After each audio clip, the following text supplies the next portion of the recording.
Peace to the family. I want to check in today and address some rumors that are going on the internet right now in regards to Cote D'Ivoire, the Ivory Coast, the Republic of the Ivory Coast, always known as Cote D'Ivoire. Okay, as recent as last night, there was rumors circulating on the internet that Cote D'Ivoire has ousted its president, Alassane Ouattara.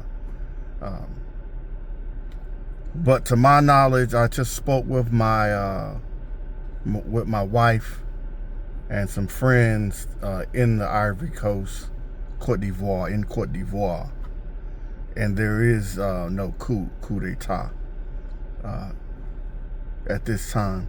But I want to address those people that are propagating this misinformation, and just let you know that Cote d'Ivoire has a history of ethnic tensions between people that immigrated to Cote d'Ivoire. We're talking maybe 3-4 generations of families, 4 generations, sometimes 5. Africans, their lifespans are not as long to a certain degree. And say you had some that came, Cote d'Ivoire as a nation is probably 55, 56 years old. And even before then, you had people that were coming to Cote d'Ivoire to work in the rubber plantations, the coffee plantations, the cacao plantations, doing domestic work,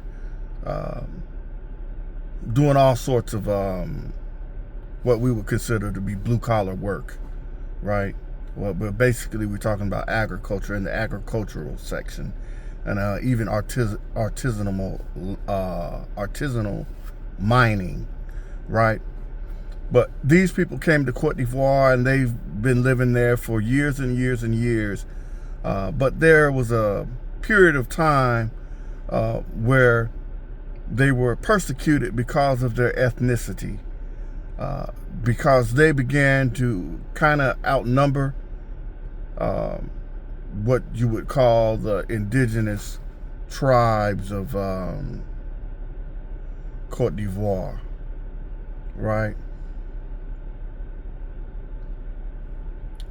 Okay, so what I'm getting at is that by promoting these rumors and this false narrative, you can get these people under martial law and ethnic violence, and you can cause some civil unrest based on a rumor. Everybody knows how a lie moves faster than the truth, right? So these people that are outside of Cote d'Ivoire that are spreading these rumors, they threaten the internal security of Cote d'Ivoire. They threaten the internal security of not only the people that immigrated to Cote d'Ivoire, but to Ivorians themselves, right? And a lot of people, are considering themselves Pan-Africanisms, and they're, in a fever pitch because of the successes of the Sahelian states. So they advocate, revolution and overthrow of governments out of false notion of revolutionary ideals and ideologies. So they're very fast to, to report misinformation. And they don't have a clue as to knowing that, them spreading this misinformation has effects on the people actually living in the Ivory Coast, living in Cote d'Ivoire. Cote d'Ivoire has its own problems. It doesn't need problems coming from outside forces that are, basically keeping shit started, and they don't know nothing about it. They don't have any skin in the game. All right. So, the reportage that the internet is off and there's no external communication with Cote d'Ivoire, that's false. I just spoke with my wife. Let me get it for you. Today is 5/22, the 22nd of May, 2025. And as of 3:30 Eastern Standard Time, I spoke with my wife maybe roughly about 2:30. She didn't say anything about no coup d'etat. Now, if they've cut down external, internal news and reportage in Cote d'Ivoire, she's not aware of it. And like I say, this information circulated roughly about maybe 1:30, 2:30 a.m., 5/22/2025. So roughly it's 18 heures là-bas. 18 heures. C'est 1, 2, 3. C'est 14 heures ici. So we're saying it's maybe 7:30 in the PM in Cote d'Ivoire. 3:30 Eastern Daylight Time. So again, for those of you that are spreading misinformation, get your information together before you pass this information off as being accurate and valid information, because you are putting people at risk.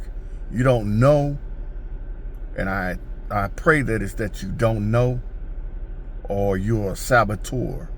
You know what I'm saying? You working against the people of Cote d'Ivoire. I don't care what your differences with the standing government may be, but in terms of the people of Cote d'Ivoire, my heart, my soul, and my blood is for these people, because I got skin in the game there. My wife and my child live there, and I haven't been there maybe in about 9 months. So I'm constantly there. I'm in and out between the United States and Cote d'Ivoire and West Africa in particular. So again, I say hold your horses, validate your sources, get it together, because innocent lives are, at stake. And I wouldn't want anything to pop off in Cote d'Ivoire in regards to there being a second crisis, well, a third crisis in Cote d'Ivoire. That's not what it's about, and especially if you're outside of Cote d'Ivoire, you're not an Ivorian, you're just an armchair Pan-Africanist who's speaking on things in terms of a ideology, or just an observer, a casual observer of things. If you're not on the ground, you don't have any skin in the game, please don't pass on this false information, because there are people that lives really depend on a peace being maintained in this region, right? What's going to be is going to be, but in regards to the misinformation definitely can cause some political problems in the real life of people. So don't just be out there spreading misinformation for the sake of getting views and getting clicks or whatever, So with that I say peace.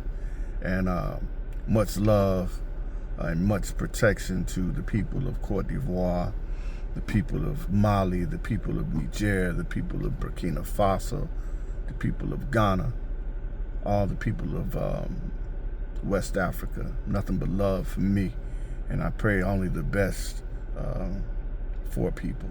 All right, with that, I say peace.